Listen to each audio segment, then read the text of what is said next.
मेरा नाम दरअसल मोहम्मद सुफियान है और मेरा पहले नाम सौरभ दत्त शर्मा था। मैं एक ब्राह्मण फैमिली से बिलोंग करता हूँ। हम रिवर्स की अपनी मर्जी है, हमने अपनी मर्जी से इस्लाम कबूल किया है। सर्टिफिकेट के प्रोसीजर पे हम खुद रहे हैं सामने। उमर गौतम साहब ने हमें इस्लाम की दावत तो क्या, इस्लाम पर जमे रहने के लिए भी आज तक कभी दावत नहीं दी। उमर साहब ने मुझे बोला कि इस्लाम इकलौता ऐसा रिलीजन है जो आपको पहले कहता है कि आप पढ़ो, और एक जगह ये कहता है कि there is no compulsion in religion. इस्लाम धर्म में कोई जोर जबरदस्ती नहीं है, ये रिटर्न में है। इससे बड़ा सबूत क्या चाहिए आपको? देखिए, मेरी फैमिली तो एक सेकेंडरी चीज है। पहले उमर साहब की फैमिली को ही आप देख लीजिए ना, कितने लोग मुस्लिम्स हुए हैं उसमें उनके। अगर जबरदस्ती कराना चाहते हैं, उनके छोटे भाई भी हैं, बड़े भाई भी हैं जी। उनको किसने कन्वर्ट किया है? किसी को बोला है कि डायरेक्टली आप मुस्लिम बनिए? कि क्या आपको एक कल्प्रिट और एक क्रिमिनल में फर्क सिखाया गया है कभी पढ़ाई के दौरान? एटीएस ने कहा है आपको क्रिमिनल है, या एटीएस ने कहा है कि हमने दो कल्प्रिट्स को पकड़ा है? ये सिर्फ मीडिया ट्रायल है। मैं तो यहां तक कहूंगा, हमारे जो और रिलीजन्स के भाई बहन हमारे सुन रहे हैं इस मीडिया को भी, वो इसको कल्प्रिट की तरह लें। ये कवरेज चल रही है, ये मीडिया ट्रायल है। मीडिया में हिंदू खतरे में है अगर वो अपने धर्म को सही से नहीं पहचाने कि हमारे धर्म के असली दुश्मन कौन है। ये वो लोग हैं जो आपस में आपके भाइयों को आपसे लड़ा रहे हैं। ये हैं असल दुश्मन आपके हिंदुइज्म के। मैं चूंकि एक हिंदू ब्राह्मण फैमिली से बिलोंग करता हूँ, ब्राह्मण चूंकि एक अपर कास्ट बताई गई है, हमें यही सिखाया गया था कि हिंदू मुस्लिम सिख ईसाई आपस में है भाई भाई। यही को यही सिखाया गया है। और स्कूल में हम all Indians are my brothers and sisters का ओथ लेते हैं। ये आज के टाइम में ये हाईलाइट होते हैं मुद्दे। ये सिर्फ और सिर्फ लड़ाने की साजिश है।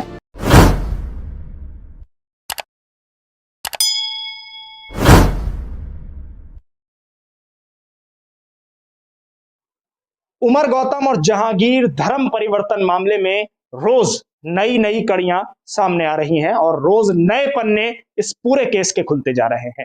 इस वक्त इस पूरे मुद्दे पर बातचीत करने के लिए हमारे साथ एक ऐसी शख्सियत मौजूद है कि जो खुद मुस्लिम हुए हैं, खुद हिंदू थे पहले और उसके बाद कन्वर्ट हुए, मुस्लिम धर्म में आ गए। इनसे सीधी बातचीत करते हैं। सबसे पहले आपसे जानना चाहेंगे कि आप किस धर्म से थे, कब आप मुसलमान बने, थोड़ा सा अपने बारे में बताएं। मेरा नाम दरअसल मोहम्मद सुफियान है और मेरा पहले नाम सौरभ दत्त शर्मा था। मैं एक ब्राह्मण फैमिली से बिलोंग करता हूँ। और मैंने 2012 के अराउंड, जब ये एंटी इस्लामिक प्रोपागेंडा स्टार्ट किया गया था, जब मेरे अंदर भी क्यूरियोसिटी आई थी कि ये ऐसे मुस्लिम्स क्यों हैं, तो फिर जब मैं भी चूंकि एक ब्राह्मण फैमिली से था तो मैं रिलीजियस भी था, अपनी स्क्रिप्चर्स पढ़ा करता था। फिर मुझे ये फिक्र आई कि मेरा क्रिएटर कौन है, मैं इस दुनिया में हूं तो मेरा पर्पस है क्या? क्या मैं जानवरों की तरह खा पी के निकल जाऊं, या फिर मेरे को एक अच्छा सिटीजन, अच्छा इंसान बनना है? तो इसी सर्च में मैंने बहुत पढ़ाई की, अपने मुस्लिम फ्रेंड से पूछा, और उनको हिंट भी नहीं होती थी कि ये क्या पूछ रहे हैं, क्यों पूछ रहे हैं। तो मैं उनसे क्वेश्चंस करता था। तो इस्लाम को मैंने सबसे आखिरी में पढ़ा था, मैं बताना चाहूंगा। उससे पहले मैं बहुत सारे वर्ल्ड रिलीजन्स को पढ़ चुका था, पूरा डिटेल में नहीं, तो अपने क्वेश्चंस के आंसर ढूंढा करता था। तो जब मैंने फाइनली इस्लाम को पढ़ा तो मुझे इस्लाम से सारे आंसर्स मिलते गए। तो 2012 में जो मेरी रिसर्च स्टार्ट हुई थी, फिर 2013 में मैं उमर गौतम साहब के सेंटर से भी जुड़ा। तो मुझे किसी ने बताया था यहाँ का कि यहाँ पे डॉक्यूमेंट्स, लीगल डॉक्यूमेंटेशन होता है, क्योंकि हम तो मुस्लिम एरियाज में जाने से डरते हैं। पहले जो हमारे, हाँ, पहले जिसमें रिलीजन से था तो हम सोचते थे इतने बड़े मुस्लिम एरिया में मैं नहीं जा सकता। तो लेकिन जब मुझे पता चला कि वो खुद भी चूंकि इसी मजहब से आए हैं, तो मुझे ये लगा कि वो हमारा दर्द समझ सकते हैं। हमारे क्वेश्चंस का घुमा फिरा के जवाब नहीं देंगे, वो हमें सीधा बता देंगे कि भाई हमारा ओपिनियन ये है, बस। तो जब मैंने उनको फेस किया तो मैंने देखा कि इतनी बड़ी दाढ़ी, मैं और डर गया कि अरे ये मैं किस माहौल का सुन के आया था और वही माहौल मुझे दिख रहा है। लेकिन मुझे जैसे जैसे मैं उनसे बातचीत में मिलता रहा, बातचीत करता रहा, मैं आपको बताना चाहता हूं कि मुझे ये रियलाइज हो गया कि दाढ़ी वाला ही एक लॉयल मुस्लिम हो सकता है। मुझे ये एहसास हुआ और मैं आज इस बात का दावा कर सकता हूं। तो फिर मैंने 2018 में, मैं उमर साहब से बीच में पूछा करता था कि उमर साहब, मैं चाहता हूं कि अब मैं इस्लाम कबूल कर लूं, मेरे लगभग सारे आंसर्स मिल चुके हैं, कुछ क्वेश्चंस हैं वो धीरे धीरे मिल जाएंगे। उमर साहब ने मुझे बोला कि इस्लाम इकलौता ऐसा रिलीजन है जो आपको पहले कहता है कि आप पढ़ो, और एक जगह ये कहता है कि there is no compulsion in religion, इस्लाम धर्म में कोई जोर जबरदस्ती नहीं है, ये रिटर्न में है। इससे बड़ा सबूत क्या चाहिए आपको? तो उन्होंने मुझे कहा कि आपका जो भी आप ओपिनियन बनाए, एक भी डाउट नहीं रहना चाहिए आपको, वरना उसको ही कहा जाता है ब्रेन वॉश। आप जब अपने सारे डाउट क्लियर करके आएंगे तो आपका अपना फैसला होगा। तो वही हुआ कि 2018 में मैंने उमर साहब को बोला कि अब मुझे लीगल डॉक्यूमेंटेशन कराना है और पहली फुर्सत में मुझे वहां जाना है जो जहां इस्लाम का आगाज हुआ था। फिर मैंने अल्हम्दुलिल्लाह 2018 में उम्रा भी किया। अच्छा, मेरा सवाल ये भी है आपसे कि क्या जब आप उमर गौतम साहब से मिले तो उन्होंने पहली ही फुर्सत में क्या आपसे ये कहा कि आप इस्लाम में आ जाइए और ये सब यहाँ डॉक्यूमेंट्स तैयार रखें, आप यहाँ डॉक्यूमेंट्स अपने बनवा लीजिए? यानी जिस तरह की बातें सामने आ रही है कि जोर जबरदस्ती वाली कोई चीज आपके साथ हुई, जबरन फोर्सफुली आपसे कुछ कराया गया क्या इस्लाम में आने के बाद? देखिए, ये 2013 का मैंने जैसे बताया, मैं उनसे जुड़ा हुआ हूँ। ये आप तो पहली मीटिंग में या दूसरी या स्टार्टिंग की मीटिंग्स में कह रहे हैं। आज तक मैंने अपने साथ भी और किसी और विजिटर को कोई अगर अपने डॉक्यूमेंटेशन के लिए आता है पहले से कन्वर्ट होके भी, उसको यहाँ तक कि उसको मजबूत करने के लिए भी कोई बात नहीं कहते। इस्लाम अपनी अंडरस्टैंडिंग से खुद समझा जाता है, खुद कबूल किया जाता है। उमर साहब किसी से भी, मेरी नॉलेज में आज तक ऐसी कोई बात नहीं है कि किसी से कही हो, और मैं जितना उनको करीब से जानता हूं, मैं ये दावा कर सकता हूं कि उनके अगेंस्ट ऐसा एक भी प्रूफ नहीं आ सकता। स्टेटमेंट आ सकती है, let me remind you, statement आ सकती है, प्रूफ नहीं आ सकता। I am sure about it. और स्टेटमेंट तो लगातार आ रहे हैं, लोग ये भी कह रहे हैं कि हमें जबरन उन्होंने इस्लाम की तरफ लाने की कोशिश की, कुछ कह रहे हैं कि हमारे डॉक्यूमेंट्स तो उनके पास हैं लेकिन हम हिंदू धर्म में ही हैं, हमारा कोई कन्वर्जन नहीं हुआ है। कुछ बच्चों के भी वालिदैन, उनके पिता सामने आ रहे हैं। क्या आपकी फैमिली की तरफ से भी कुछ ऐसा हुआ है? देखिए, मेरी फैमिली तो एक सेकेंडरी चीज है। पहले उमर साहब की फैमिली को ही आप देख लीजिए ना, कितने लोग मुस्लिम्स हुए हैं उसमें उनके। अगर जबरदस्ती कराना चाहते हैं, उनके छोटे भाई भी हैं, बड़े भाई भी हैं जी। उनको किसने कन्वर्ट किया है? किसी को बोला है कि डायरेक्टली आप मुस्लिम बनिए? ये सिर्फ और सिर्फ एक मीडिया अपने धर्म पर ही है, हिंदू धर्म पर ही। जी, अभी भी हैं और उनका आना जाना है। अपने फादर का ट्रीटमेंट जो लास्ट स्टेजेस पे हुआ था, उनके फादर का ट्रीटमेंट यहाँ पे हुआ था।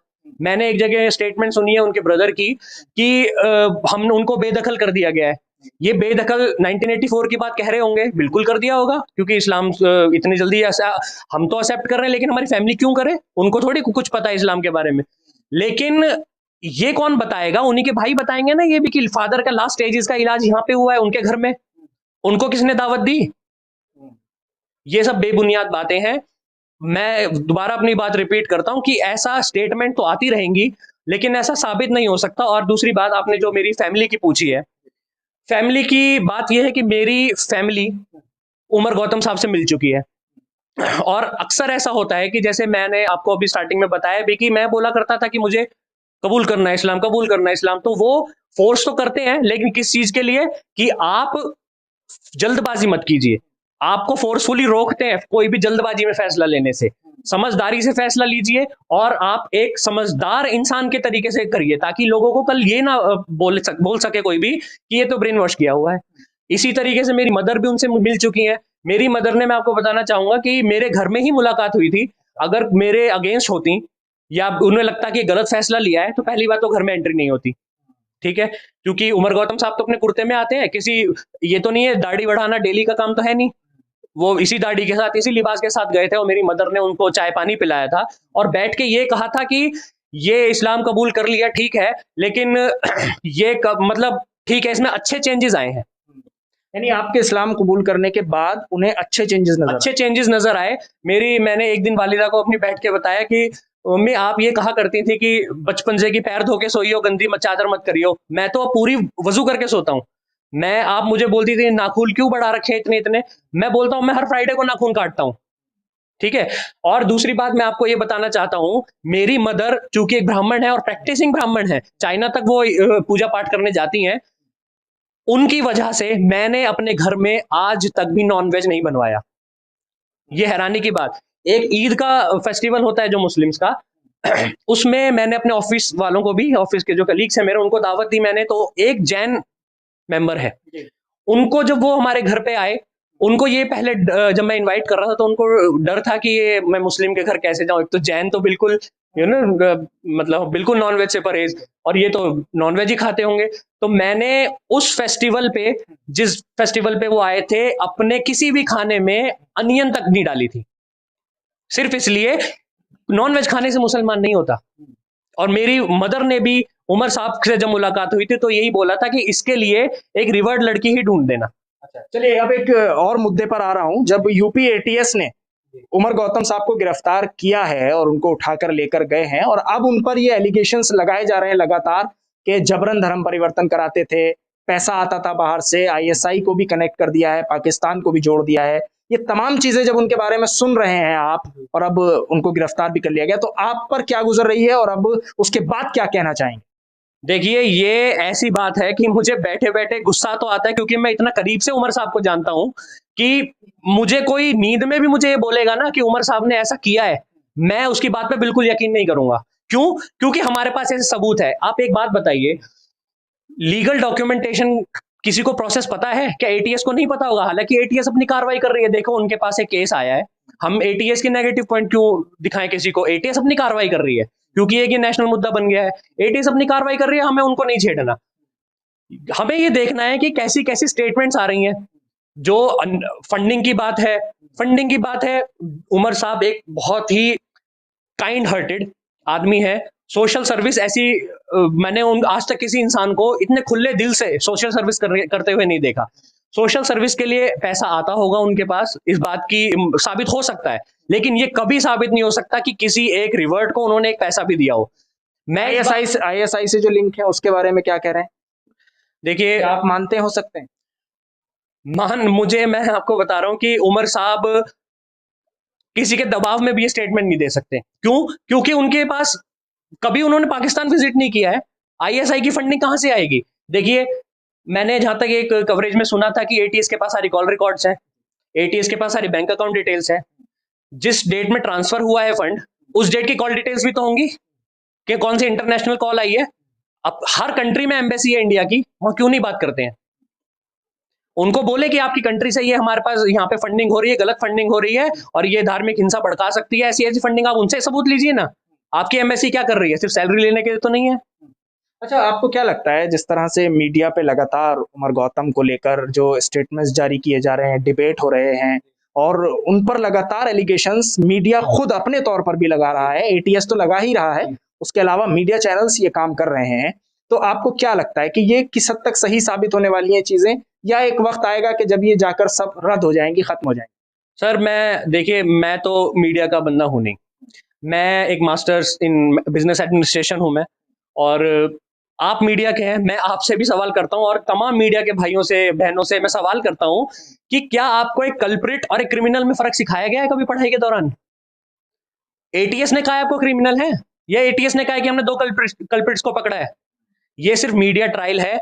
मैं तो यहां तक कहूंगा, हमारे जो और रिलीजन्स के भाई बहन हमारे सुन रहे हैं इस मीडिया को भी, वो इसको कल्प्रिट की तरह लें। ये कवरेज चल रही है, ये मीडिया ट्रायल है। मीडिया ट्रायल एक इंसान को, जैसे आपको याद होगा, बहुत पुराना केस था हकीम टुंडा, वो हम भी मान चुके थे और आतंकवादी है।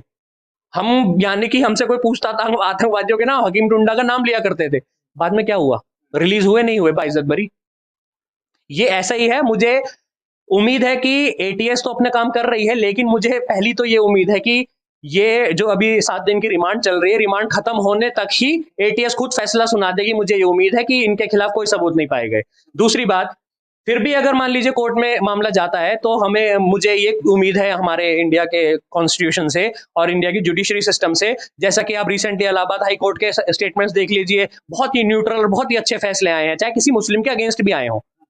तो हम ये मानते हैं कि कोर्ट में जाने के बाद अगर पहुंचा तो वो भी जल्दी ट्रायल खत्म हो जाएगा। यानी अदलिया पर भरोसा है? जी, बिल्कुल बिल्कुल बिल्कुल पूरा भरोसा है। और चूंकि ये हमारा कॉन्स्टिट्यूशनल राइट है इस्लाम कबूल करने या कोई भी रिलीजन चेंज करने का, मैं ये बोलता हूँ, एक गैजेट ऑफ इंडिया आपने नाम सुना होगा, नोटिफिकेशन आती है weekly, change of name, change of religion के सारे ऑप्शन होते हैं उसमें, सारी एडवर्टीजमेंट्स आती हैं। आप एंड में देखेंगे तो प्रेसिडेंट ऑफ इंडिया के साइन होते हैं उसमें। आपने कभी वो गैजेट ऑफ इंडिया उठा के देखा है कि कितने और रिलीजन्स में जाते हैं बंदे? क्या इस्लाम रिलीजन छोड़ रहे हैं उसके खिलाफ क्या मुस्लिम्स ने कभी कोई मुहिम उठाई है? ये सिर्फ एक सिर्फ क्यों लग रहा है फिर आपको क्या लग रहा है इस पूरे मुद्दे पर कि क्या सिर्फ मुसलमान धर्म से ही ये तमाम परेशानियां सामने आ रही हैं कि हिंदू मुसलमान क्यों हो रहे हैं, क्या हो रहा है या फिर एक्चुअली इलेक्शन को लेकर? जी, देखिए मैं चूंकि टीवी तो हम बचपन से देखते आए हैं, चाहे हम मुस्लिम्स को इतना करीब से नहीं जानते थे लेकिन हम खुद को तो करीब से जानते थे। हाँ। खुद दरअसल हमें ना बचपन से ही हिंदूज को कुछ ऐसी तंजीमें हैं, सारी फैमिलीज नहीं कहूंगा मैं, सारे हिंदूज को नहीं कहूंगा, कुछ ऑर्गेनाइजेशंस ऐसी हैं जो एंटी इस्लामिक प्रोपेगेंडा रखती हैं। वो ये सोचती हैं कि नफरत की ही राजधानी कामयाब है इंडिया में। हाँ, नफरत की राजनीति ही कामयाब है इंडिया में। लेकिन मैं इतना बताना चाहता हूं, जैसे आपने एनआरसी सीए का भी मसला देखा, कितने लोग साथ आए। ये है हमारी ये इंडिया की सबसे अच्छी खूबसूरती कि सब लोग अपना मजहब भुला के अपने संविधान को बचाने, अपने देश को बचाने आए हैं। तो क्या यही यही सभी लोग जिनकी बात आप कर रहे हैं वो मौलाना उमर गौतम के साथ आएंगे? जी, अब ये देखिए कि आपकी फैमिली आएगी? मेरी देखो, किसी भी रिवर्ट की फैमिली सबूत नहीं है। वो उनके ऊपर आप बीती सुना सकते हैं, लेकिन वो किसी भी रिवर्ट के केस की स्टेटमेंट के गवाह नहीं हो सकते। ये वो ही बता सकता है, उसके साथ जबरदस्ती हुई है, लालच दिया गया है, ये वही बता सकता है जिसने खुद इस्लाम कबूल किया हो, जिसके ऊपर खुद बीती हो। तो मैंने आपको जैसे बताया भी, इतने दिनों से मीडिया ट्रायल या फिर एटीएस की इंक्वायरी चल रही है, कितने लोग सामने आए हैं, और कुछ ही लोग सामने आए हैं, और उनका भी आप देख लीजिएगा कि उनको भी एक दिन रियलाइज होगा कि हमने गलत स्टेटमेंट दिया, क्योंकि वो प्रूव नहीं कर पाएंगे। मैं चैलेंज कर रहा हूं आज आपके चैनल पे, हम उनको गलत साबित करेंगे। कैसे गलत साबित करेंगे? आप कहाँ जाएंगे गलत साबित करने के लिए? आपके साथ कितने लोग हैं देखिए, जिनको जो रिवर्ट हुए वो जी। कितने लोग आपके साथ? देखिए, ये तो एक मतलब हैं साथ कुछ लोग साथ हैं, थॉट मैचिंग का एक ये मामला है, जिनके विचार मिलेंगे आपस में। देखिए, इस्लाम पे चलने वाले मुस्लिम सारे ऐसा नहीं है एक दूसरे के कांटेक्ट में है, जिनके विचार मिलते हैं, और ये इंसानियत का भी मामला है, जिनके विचार मिलते हैं वो आपस में साथ रहते हैं। ठीक है, अब क्या है कि जो स्टेटमेंट की बात है, या फिर जो ये स्टेटमेंट आई है कि भाई अगेंस्ट कितने आएंगे लोग, अगेंस्ट बहुत सारी स्टेटमेंट भी आ जाएं, अगर मुझे नहीं लगता आएंगी, लेकिन अगर स्टेटमेंट बहुत सारी आ जाएंगी तो भी प्रूफ एक भी मैटर नहीं होगा। प्रूफ कोई नहीं है? नहीं, कोई प्रूफ नहीं है। आप समझ रहे हैं कि ये पूरा मामला सिर्फ एक मीडिया ट्रायल है और मौलाना उमर गौतम को फंसाने की कोशिश है? बिल्कुल फंसाने की कोशिश है। ये तो आप ये देखिए, इस्लाम का कोई भी रिप्रेजेंटेटिव है, रिलीजियस लीडर्स ले लीजिए, क्यों मीडिया ने उस मामले को हाईलाइट नहीं किया जब एक इमाम ने अपने बेटे के हत्यारों को माफ कर दिया था? क्यों मीडिया बार बार उनके पैर छूने नहीं गई? क्यों उनको भारत रत्न का अवार्ड नहीं दिया गया? दीजिए ना आप।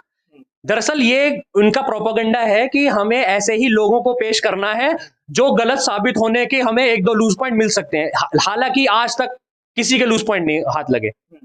वैसे इस तरह की भी हेडिंग्स चल रही हैं, धर्मांतरण, जिहाद और हिंदू खतरे में है। आप क्या इसको किस तरह से देखते हैं? हिंदू खतरे में है ये लफ्ज जो इस्तेमाल किया जा रहा है? वाकई में हिंदू खतरे में है, अगर वो अपने धर्म को सही से नहीं पहचाने कि हमारे धर्म के असली दुश्मन कौन है।